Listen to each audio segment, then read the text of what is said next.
going on, Reset World? That's right, I'm resetting the whole entire world. Welcome back to another great episode of Operation Self Reset. I am Jacob Naraki. I am your reset master of disaster, here to reset, retrain, and to get yourself thinking clear in the year, months, days ahead. Today, it's just me versus the mic. And speaking of microphones, I just upgraded my equipment. I'm now speaking on a Heil PR40 microphone into a mixer. Hopefully the sound is a little clearer. It's not as echoey. But needless to say, it's not the quality of the sound. It's what the sound can do for you in your own personal life. So today we're talking about goals. And why goals in February? Well, because chances are the goals that you set January 1st are long gone. I mean, they are completely disappeared from your calendar. They're in the rearview mirror, and they're so far gone that you probably don't even see them in your rearview mirror. So today I want to bring back the goals in your life because it's not too late. It's February here. We can still grab them, obtain them, and reach them before the end of the year. So where do I begin? Well, let's start with the joke of the day, right? I'm trying to keep this joke of the day thing going. And so today, in lieu of the Super Bowl, it was the Patriots versus Seattle. Halftime show was Katy Perry. The joke today is, what do you get if you cross a cat with a dark horse? What do you get if you cross a cat with a dark horse? Katy Perry. That one was kind of weak. I know, but you know, it's the holiday Super Bowl spirit. I enjoy football, American football, very much. The Super Bowl is always a good game, and obviously this past game was pretty exciting, especially at the end there. So, before we dive into goals, because obviously goals are really important, and prepare yourself because it's going to get really, really exciting here, I actually am drinking a beer for the first time while doing a podcast. Now, I'm not a big alcoholic. I am from Milwaukee. Milwaukee is known for the establishment of the most beers, or excuse me, the most beer companies in one city back in our historic city of Milwaukee. That's when Pabst Brewery, Miller, and the Schlitz, a lot of classic breweries were founded here in Milwaukee just because of Lake Michigan with the fresh water, along with the hops from the farms in Wisconsin. So there was a lot of great things that were going on in the time. Now, what I'm drinking now is not even a Wisconsin beer. It's from a Colorado company called Left Hand Beer Company, I believe, and it's called a Milk Stout Nitro. Milk Stout, never liked dark beers, and then I finally kind of got into dark beers, and Milk Stout is a dark beer, but it has like milk sugar in it, so it's actually kind of sweet, and I tell you what, it is downright delicious. So if you are a person that likes dark beer or don't mind trying different craft beers, find a Milk Stout. It doesn't matter what kind or company or where it's from. Awesome. Really delicious. It's a thicker beer. It's good for the holidays or winter season, after you shovel for hours on end outside or snowblow for like 6 hours, and then your snowblower gets, breaks down because a big chunk of ice got in the auger and it snapped a couple of pieces. And then now you bring out this shovel that has a crack right down the middle. So every time you bend over to shovel something, it flexes and then the snow goes in between the crack, and you really can't get a lot on there because it kind of wilts, and then the snow falls off the shovel, and then you're cursing at the stars. Next thing you know, your son is behind you, standing there looking at you crazy-eyed going, "What are you saying, Daddy?" So yeah, that's the story of my life, if that's what you want to know. So besides the point, I love going off on little tangents. I hope you find them funny. If you don't, well, I'm sorry. I'm probably going to keep on doing them. So needless to say, let's dive into goals. Okay, goals are super duper important. I love them. I embrace them, and I want to share them with you. Obviously, you know who I am. This PowerPoint presentation I'm going to be sharing with you, I spoke to my wife's high school math class. Wow, I could barely find the words for this. 7 different classes, gave them the 101 on goal setting. And for you, I'm going to share with you kind of the same concepts, but obviously in a little deeper fashion, geared more towards you, the adult, the person that's a little more established. You still may be in college, but it doesn't matter, because goals, the things I'm going to share with you right now, goals affect anybody from the age of, we'll say, 1.5 to 99. If you're over 99, well, I think you have other things to worry about than goals. So Think for a second, what is a goal that you want to achieve? What is it that you have set up that you did not, stay dedicated towards for 2015 here? What is it? Think of it right in your head, okay? We're going to go off of that from here on out. So let me give you the rundown here. Do goals work? Obviously, they do, right?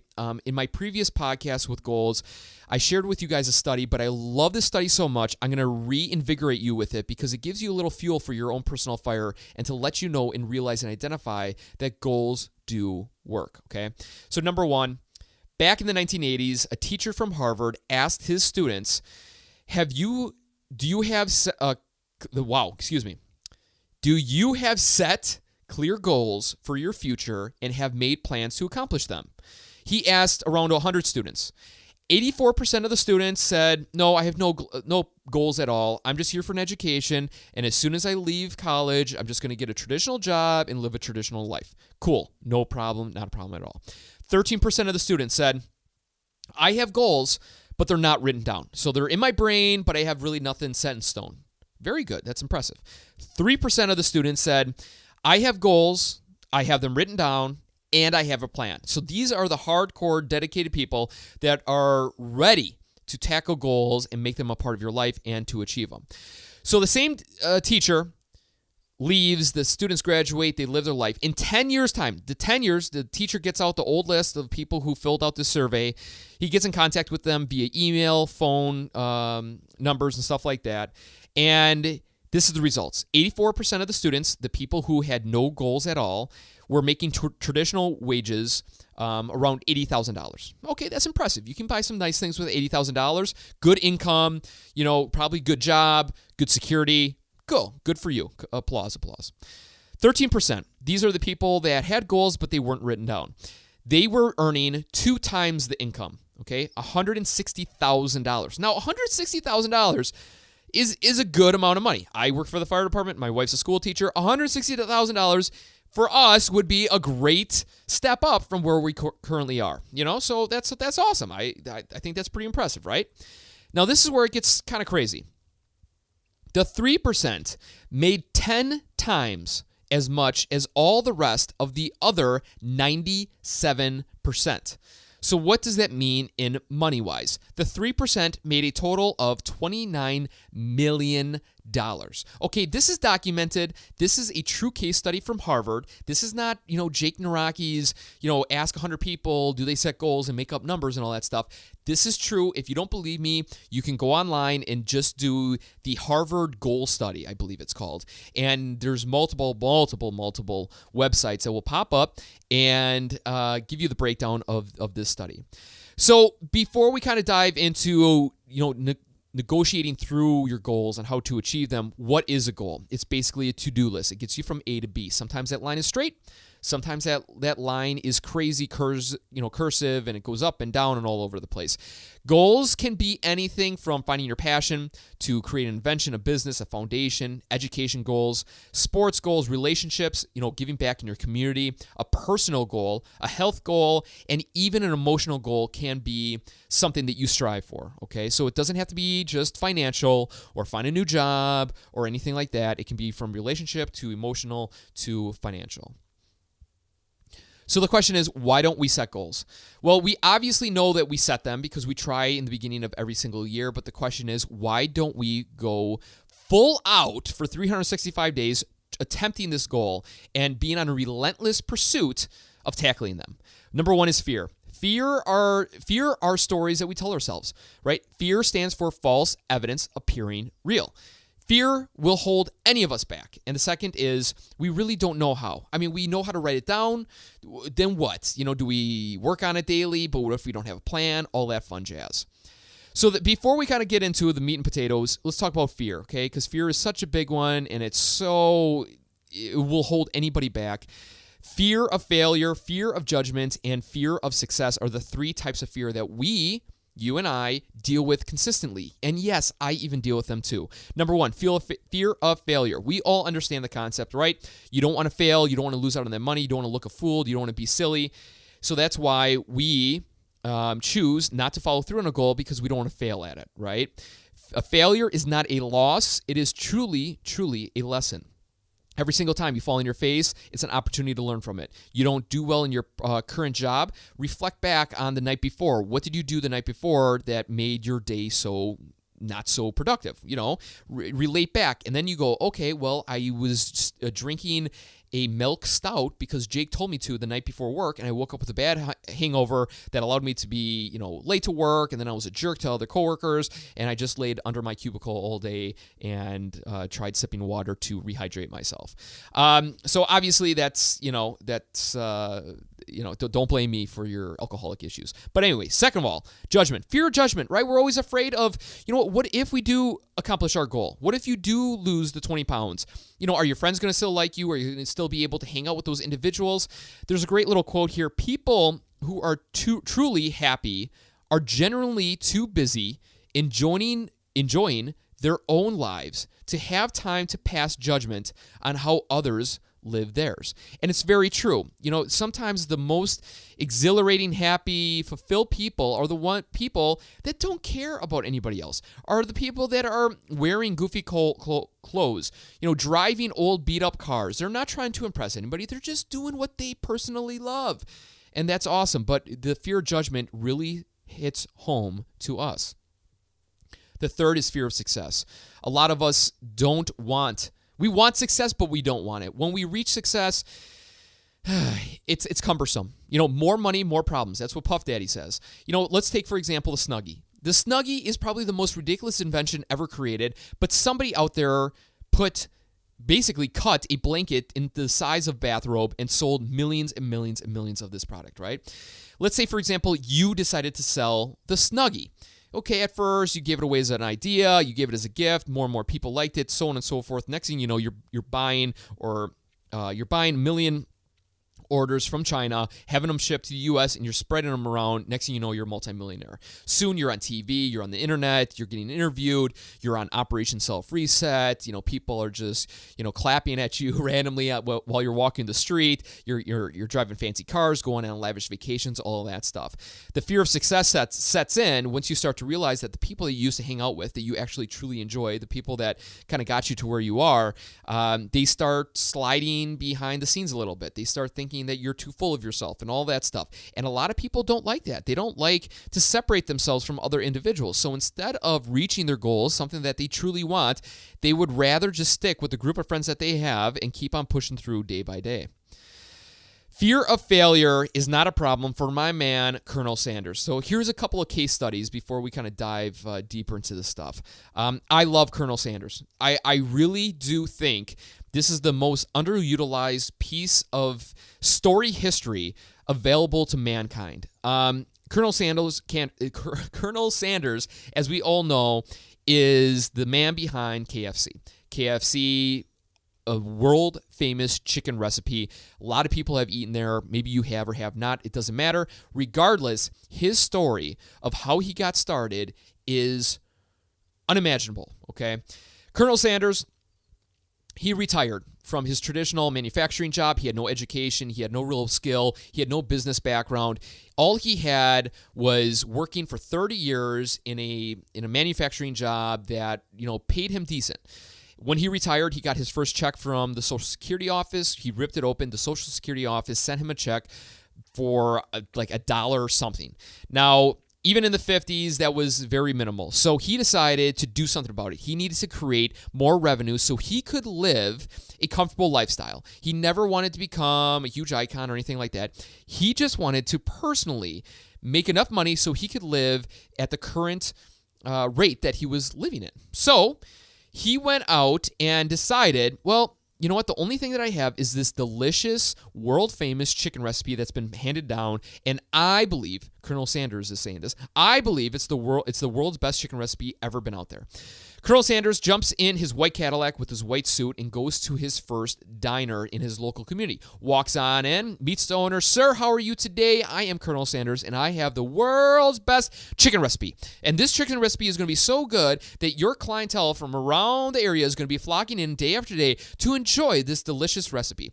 All I ask for in return from you acquiring this recipe is 1 penny for every single piece of chicken that you sell within this restaurant.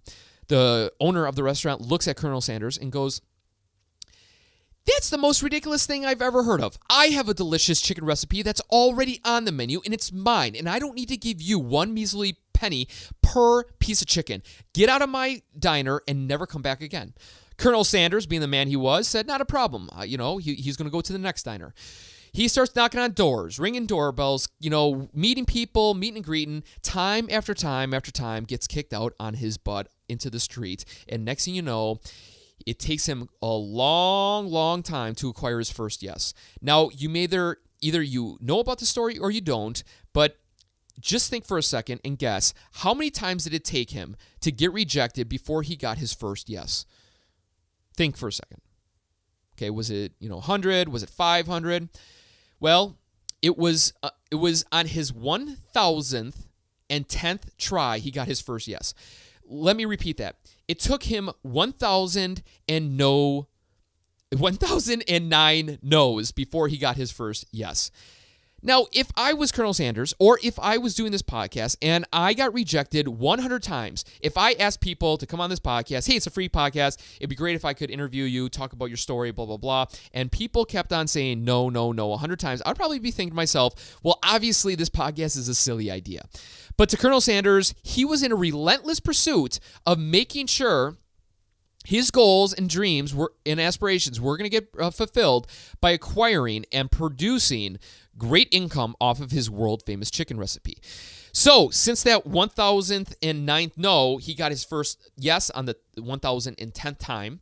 From there, it snowballed. More and more people heard about this famous recipe. They wanted to get their hands on it. It was delicious. He turns it into a franchise. Boom shakalaka. Today, to date, we have 18,875 different KFC locations around the world. They're in 110 different countries. And in 2013, the revenue for KFC was around $2 billion.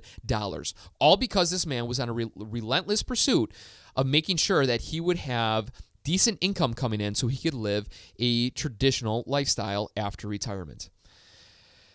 Okay, second example, Steve Harvey, my man, Steve. I love this guy. Steve Harvey, you might see him on the Steve Harvey Show, or you might see him on Family Feud. He's a comedian. He's kind of all over the place, kind of a big deal. He also recently wrote a book, Success Principles from Steve Harvey, or something like that. I don't know what it's called, but I hope to read it very soon. Steve Harvey never obviously had any background in television. When he was in the third grade, he was asked by his teacher to write a goal down on a sheet of paper and hand it in. The whole class was. So a couple minutes go by. Steve hands in his paperwork with all the other students. They hand it in. The teacher starts rifling through the different papers. She comes across Steve's. She calls Steve up to the front of the class. Steve, why did you write this goal down? Steve said, well, I believe in this goal. And the teacher said, who do you know that could get you to allow you to reach this goal? And Steve goes, nobody. Now, Steve's goal was that he wrote on the sheet of paper, I want to be on television. That was it, period. No explanation in what, he didn't know. For who, he didn't know. He just wanted to be on television. He knew it from a young age he was going to be on television. Well, as time goes on here, he writes that on his goal sheet. The teacher scolds him. The teacher makes Steve Harvey say this in front of the class. The whole class laughs at him. The teacher laughs at him. Everybody is up in arms, giggling at him, saying, you don't know what you're getting into, blah, blah, blah. The teacher says to him, go home and show this to your mother, what a disgrace you are to your family. He goes home, shares it with his mom. His mom's all irate, mad at him and everything like that. She tells him, just wait till your father gets home. Your dad's going to give you one heck of a whooping for being such a smart aleck in class. Dad comes home, sits Steve down, asks him, man to man, Steve, do you believe in this goal? Steve says, yes, sir, I do believe in this goal. So the father has Steve take out a different sheet of paper, write down a phony goal that he wants to be a doctor or a lawyer, and hand that in so he completed the assignment.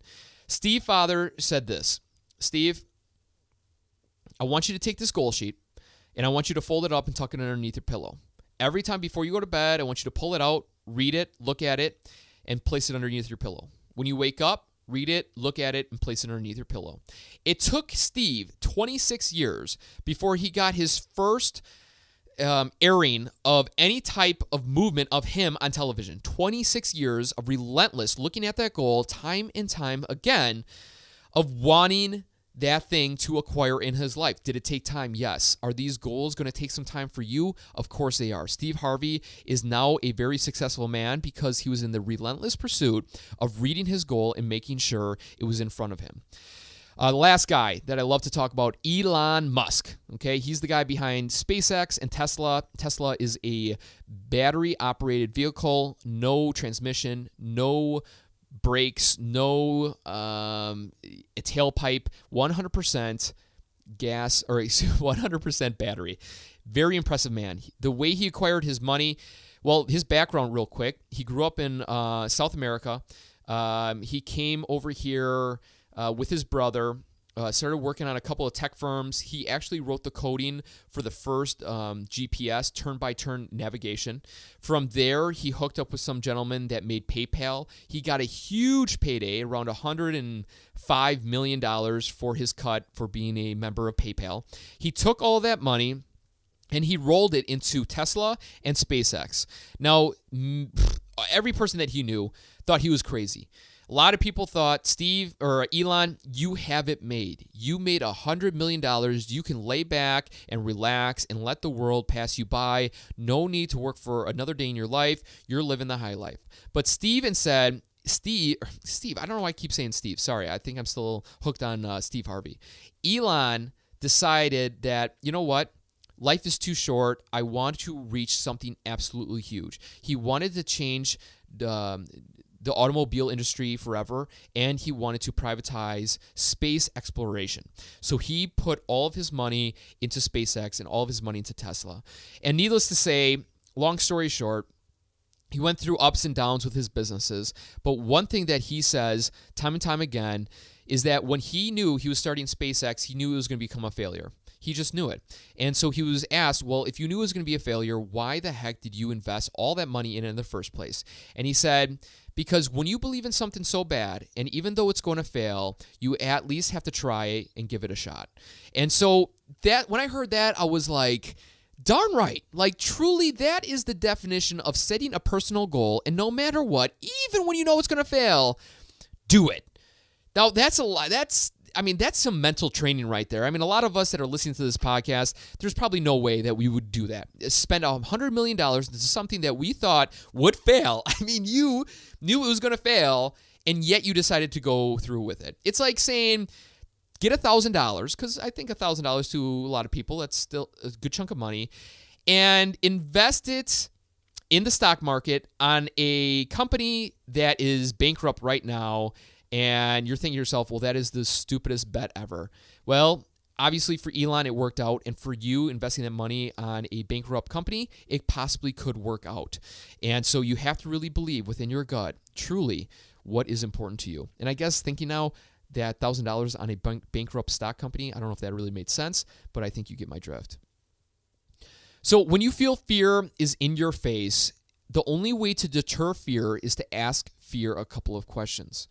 Number one, ask fear, what if I fail? Okay, what is the worst case scenario if I fail? I mean, am I going to be beheaded? Is my wife going to leave me or spouse? Am I going to have to sell my kids to pay the mortgage? What is it? What is the worst case scenario?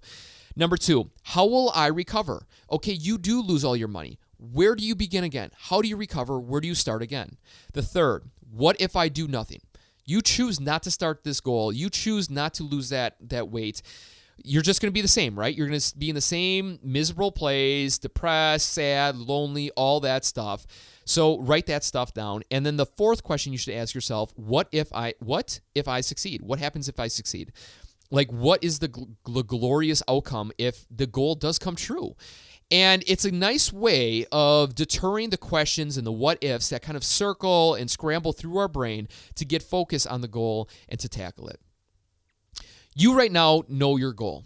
You probably have it in your head. It's written down somewhere, tucked away. But for the people that don't have goals or unsure or they're lost in their own personal life, there's two ways to find it. Number one, experience. You have to try everything. You don't know what you don't know, right? So you have to go out there and try it. You don't like sushi? Try it. You don't know what could happen from there. You don't like climbing mountains? Try climbing a mountain, go hiking outside, do something different than what you're doing to get experience to find a goal that you want to reach. And the second is a passion. What is the passion? And if you're really looking for a great definition of a passion, and I don't want to waste time on this episode, go to Derek Rydell's episode. I think it's 67, I believe. Derek Rydell, I interviewed him on the Operation Self Reset podcast. Truly, I think it's at the 29-minute mark, has one of the best definitions of finding your passion I've ever heard in my life. Yeah, I know that's a big one. I interview people all the time. I always ask them, how do we find passion? Because I think it's a topic that needs real clarity in. And once you listen to his answer of how to find your passion, it will at least get you started, and it's pretty powerful. So head on over there and listen to that podcast episode with Derek Rydell. So the question is, how do we set a goal? It's obvious to say, what's your goal, right? What is the goal that you want to achieve? That's actually not the right question. The question is, why do you want this goal? I talked about this before. What is your why? Why do you want to lose the weight? Well, so I can become a little, thinner. Why? Well, so I can have a little better self-confidence. Why? So I could take that promotional exam that I've been wanting to take, but I feel that my weight is holding me back. Okay, well, there it is. What is my why? My why is I want to become the next Tony Robbins. Why? So I can inspire and instill the same power that Tony gives to his audience into my own personal audience. Why do I want to do that? Because I want to be known as the kind of the crutch when people need me. When times get tough in their life, I want them to reach out to me and to listen to me, to allow them to get that spark, that motivation, that inspiration to keep them moving forward in the stages of life. That's my personal why. Along with what's your why, the question is, who do you need to become to reach this goal? Who is that person that you need to become to reach this goal? Say, for example, I want to become a baker. I want to be the best baker known to man. Who's the person I need to become? Well, I need to become a world-class, the world's greatest baker. So I first enroll myself into a culinary class, a school or something like that. Start learning different tactics, going on YouTube, learning different techniques, trying a lot at home. I also need to be a person that's very trustworthy. When you're a baker, you need to open your doors at a certain time and make sure that there's fresh stuff there for the consumer, right? I mean, that's what baking is all about. So think of the steps needed to get yourself to the state of what is my why and who do I need to become to make sure that this goal will really come true. Now, there is a great quote. The man who chases two rabbits catches neither. The man who chases two rabbits catches neither. What is your one big goal? This is complicated because a lot of people, a lot of industry leaders always suggest write out 3 goals. What are the 3 goals that you want to achieve? Sometimes the 3 goals interfere with one another. Sometimes the 3 goals are so big that there's no way that we can accomplish them in 1 year or a couple months. So I want you to start thinking big term because obviously this is February. Soon it's going to be March. Time goes on. You tried setting goals in January. Possibly you might be the person that does not have a current goal going on right now because you gave up on the goal. And maybe the reasoning is because maybe you set too many goals. Maybe you set too many big goals. So I want you to start boiling down and focusing in on one goal, not 2, not 3, not 9, one goal that you can truly accomplish and spearhead to make sure that at least one goal is tackled this year for you. Okay. So with that one goal in place, how do we tackle it? How do we achieve that one goal? These things that I'm going to say to you, I've spoken before of, but the question is, are you doing this? Literally, take out a pen and paper if you have the opportunity, or do a mental note, or put this in your Evernote, and check these off if you are doing these things to achieve your personal goal. If you are not checking off all of these, then you are not dedicated towards your personal goal. And I say that with a loud voice because it's the truth. If you are really serious, then be serious. If you are just doing this because it would be a nice goal, well, then you should probably turn off this podcast. And I'm sorry to be so brutally honest, but it's the truth. Okay, first, a vision board. A vision board is taking actual pictures that you either took out of magazines, online, from your house or whatever, and printed them out and collected them in one area. Now, this vision board, you got to keep up in your office or in your bedroom so you can look at it constantly. The benefits of having a vision board is that it's physical pictures that are in front of you that you can relate to, that you can get your hands on, and you can really look at, and you can glance at all the time. The great thing about a vision board, too, not only is the process of just looking at the board great, but collecting these pictures really gets you excited and really gets you thinking in the right mindset of wanting to accomplish these goals. The second is visualization. Obviously, I'm a big, huge fan of visualization. I use it in my promotional exam.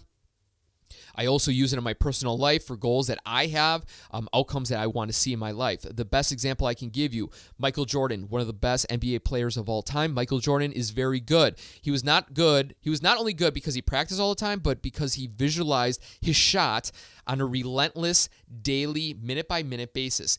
When he was in the car, he was visualizing. When he was on the airplane, he was visualizing. Before he went to bed, when he woke up, he was visualizing his shot. He was critiquing his stance, the way the ball felt off of his fingertips, the way his elbow was tucked in, the way the ball went through the net, the whoosh sound, all the surrounding elements that comes into play when it comes to playing basketball. He truly visualized day after day. Okay, so it doesn't matter your goal, big or small, financial and money, or it could be emotional goal. If you want to be happy, for example, think of that. Visualize yourself being happy. Think of yourself being in that state. Quiet your mind, close your eyes, and think of it. It doesn't have to be long.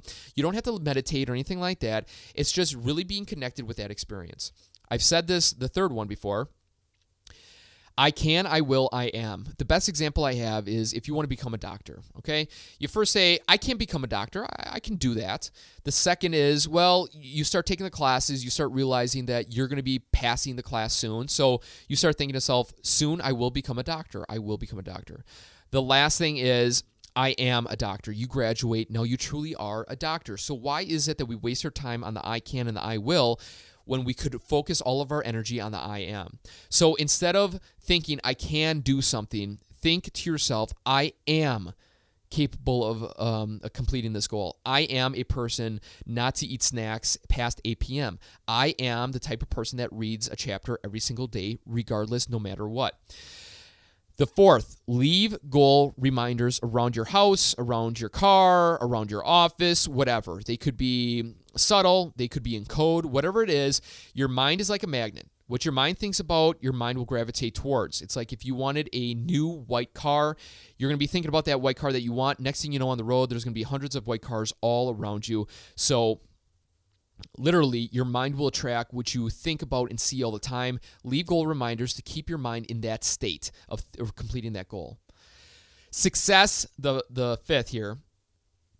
Success leaves clues. If you are a person that wants to lose weight, look at The Biggest Loser. What do they do to lose weight? They work their butt off, right? They push away the sweets and stuff like that.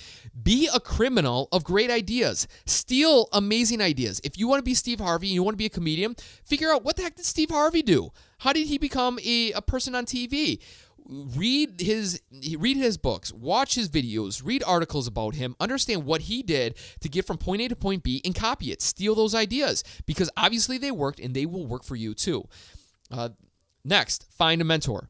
Mentor is always a big one. You want to find somebody that's 5, 10, 15, 20 years ahead where you currently are, and they're doing what you want to do. They will pull you up. Let me repeat that.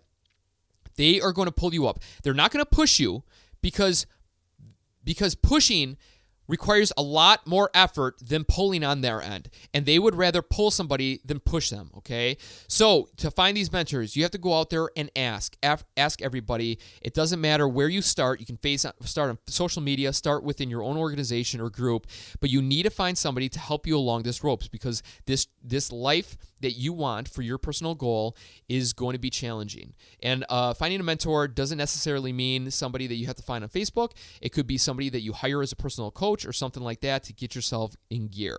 And lastly, set a completion date. Two sides of this coin. This is always a big chatter when it comes to goal setting, stuff like that. If you set a goal and you don't reach that goal in that allotted amount of time, you're going to feel like a disgrace. Feel like, well, goals are silly and I'm never going to be able to accomplish a goal. On the other side of the coin, you can set a goal, set a completion date, and if you don't hit it by that completion date, you can always move that date out further. The benefits of doing that, it makes you not feel like a failure, but the only bad thing is sometimes these goals will go on forever and ever and ever, so you have to be careful of that. I have a great quote from my man Yoda. Do or do not. There is no try. Goals are not like trying sushi. You try sushi, and you're like, I don't like it, it's too fishy, whatever it is. No. We're not trying sushi, okay? This is a legit life goal that you want to accomplish for your life. This is not something fun. This is not something we try for a little bit, and if it doesn't work, then we just let it go, all that stuff. No. This is real life. You're an adult now. It's time to be serious. Focus in on the goal and tackle it. Do a vision board. Visualize yourself. Start speaking I am. Leave goal reminders. Find people that have done what you want and copy their clues. Find a mentor and set a completion date. No more trying. This is legit. We're done trying. Things that are easy to do are also easy not to do, right? An apple a day keeps the doctor away. We all agree with that, right? But how many of us truly, every single day, relentlessly eat an apple a day? Very, very few. The reasoning is because it's easy to do, right? You can go to the grocery store. Apples are cheap. You can buy them. You can put them in your fridge. You grab them on your way to work. Next thing you know, they fall on the ground in your car. They get mushy. They get old, rotten, all that stuff. You say, forget it. I'm not going to eat an apple. It's not really worth it. So the things that are easy to do are also easy not to do. There's a great analogy here that I love to talk about. It's about the man in line goal theory. Basically, imagine yourself crawling or clawing up a face of a mountain. Okay, you get in line to go up this mountain. There's the long line of people around you, right? This line goes all the way from the bottom of the mountain all the way to the top. But at the top, there's only a couple of people, and you're thinking, wow, well, if those people made it, I sure can make it, right? Well, okay, so you start on this journey up the mountain. Next thing you know, the person in front of you starts to get sick. They drop out. So you move up a little bit. The person behind you, they got a phone call. You know, if they're having bad relationships at home, they fall out of the line. The person that's 4 people in front of you, they lose interest. They're like, you know what, I'm tired of, walking. The person 9 people in front of you, they get distracted. They saw a bird, and they get out of line. The next person starts to finds a new idea. He gets out of line. The person behind you has a bad day. They fall out of line. The next person is struggling with different internal issues. They fall out of line. Next thing you know, you are closing in on starting to make your progress up the course of the mountain, and you realize there's not too many people in front of you and there's not too many people behind you because all these people are complaining about the same things. They all have issues. Life is challenging. People are going to hold you back. Financial issues are going to be a burden. You know what? Your kids are going to be demanding a lot of time from you. We all deal with the same stuff. It doesn't matter who you are, where you come from, what your background is. If you're in America, or if you're in Istanbul, we all deal with the same issues every single day of our life. Time is always, we don't have enough time. We're always tired. We're always want to just rest and relax. No. If you want to accomplish this goal, you have to get in line and you have to stay in line. That's the only way that you're going to accomplish that goal is if you stay in line. Day by day, minute by minute, you just keep on putting one foot in front of the next. That is it. Truly, period. End of story. If you want to become successful, on the days that you don't want to, are the days that you have to stay in line. This podcast, there are days that I don't want to do this podcast. And as you could see from my history, last fall, I didn't want to do this podcast. I was focused on other things. I got out of line a little bit, but now I'm back in line. And it's okay to get out of line and get back in line, but realize this, that the same issues, the same reason why you got out of line the first time are probably going to be the same reasons why you got out of line the first time. So remember that and realize that any person that is on top of the mountain did not get placed there. They got in line like you did, and they were on a relentless pursuit of putting one foot in front of the next until they reached it. So that's my little motivational hardcore speech. So the question is, how do successful people reach their goals besides getting in line and just staying in line? It's not what successful people do, it's what they don't do that makes the difference. Steve Jobs has an awesome quote. He says, I am as proud of what we don't do as much more than what we do. And it's interesting because if you go into an Apple store, you would think that he would have a ton of different products, but he really doesn't. He has, a few options of the desktop computer, few options, I believe 3 options of a laptop of some sort. He has a couple of different iPads, iPad mini and a regular iPad. He now has a couple of iPods. But that's pretty much it. I mean, if you really think about it, he used to work, God rest his soul. He did some great things for this country and this world. Steve Jobs probably got bombarded with so many different crazy ideas that could have been awesome, but he decided to focus on the things that would really benefit the end consumer, us. And that's why he has that quote. And it's the things that he did not do that really separated himself. There's also a cool little story of Richard Branson. Richard Branson, as we all know, owns 60-plus companies. He's very well liked in the entrepreneur space. Companies around the world will ask him to come and speak at their organizations for X amount of dollars. There was a CEO that wanted him to speak at his organization's, end-of-year party celebration. The CEO calls up Richard Branson, actually Richard Branson's assistant, and says, "Excuse me, assistant, I would like to hire Richard Branson for $100,000 to come and speak to my company." The assistant replies, "Richard is very focused on 3 things right now. Unless this helps with his 3 things, he will have to decline." The CEO, kind of disgruntled, angry, understands, but hangs up the phone. Goes talk to his coworkers. Coworkers are like, "Oh, come on, you can offer him more money. He'll come for more money, right?" So the CEO calls back the assistant. "Hello. I would like to bring Richard Branson in for a speaking engagement. I would like to offer him $250,000, plus he can have my private limousine pick him up." The attendant replies without even waiting a second to think about it. "Richard is focused on 3 things right now. Unless this helps with his 3 things, he will have to decline." The CEO is starting to get furious. "Come on, there's no way. All right, fine. $500,000. I'll even send him a private airplane." The attendant replies, "Richard is focused on 3 things right now. Unless this helps with the 3 things, he will have to decline."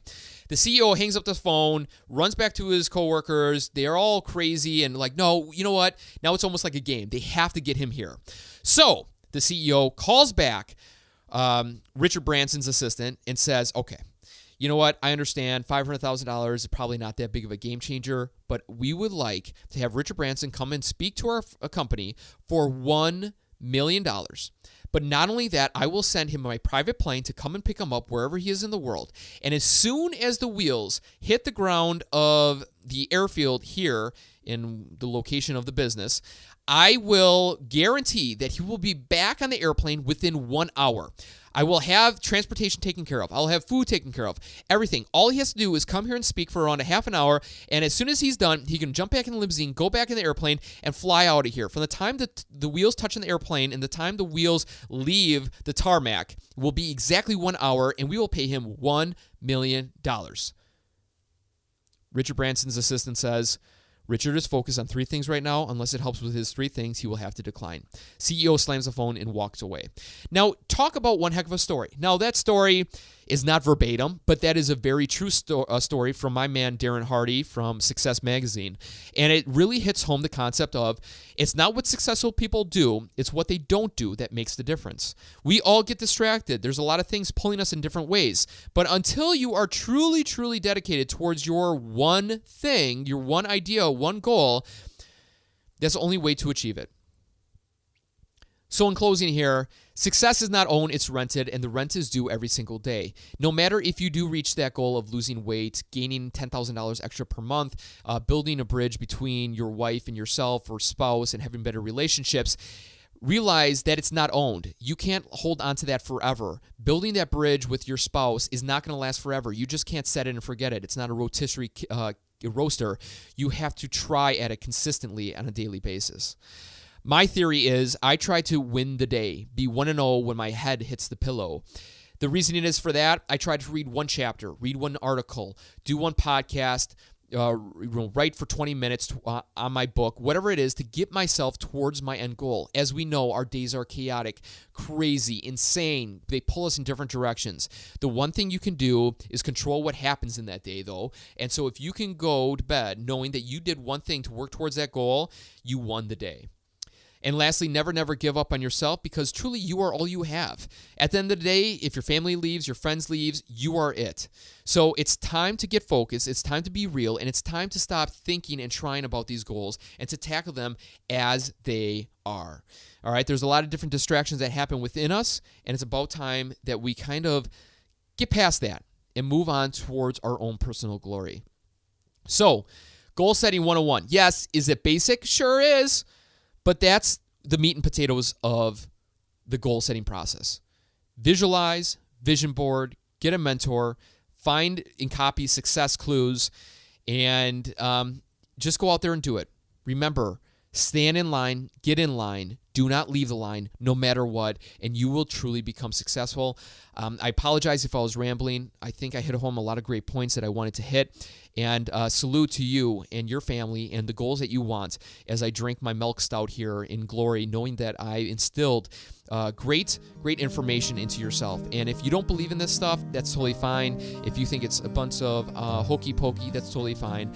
But if you want to see the proof is in the pudding, go out there and research some of these individuals. Remember Elon Musk. Remember Steve Harvey. Remember Colonel Sanders from KFC. They did remarkable things because they had goals. They set them, and they realized the only way to do it was to accomplish them day in and day out. At the end of this year, I plan to have a book. I don't plan. It's not a try. It's not a I can, I will. I am going to be an author of my own personal book at the end of this year. That's guaranteed. You can put it on a mail card and send it to me or whatever. But that's my personal goal. What is yours? I want to know what yours is. And if you want to share it, send it over to me. Jake@OperationSelfReset.com. As you guys know, you rock. I would not be doing this stuff, declaring what I believe into this microphone if it was not for you. I appreciate everything you guys do for me, the support, the love, and I hope I'm giving that back to you tenfold. Anything else, reach out to me. I'm here for you. I'm here to listen to your questions and solve or at least help assist you in your progress of becoming a person that can reset yourself. Take her easy. We will talk to you next week for a great episode of Operation Self Reset. Love you guys. We'll see ya.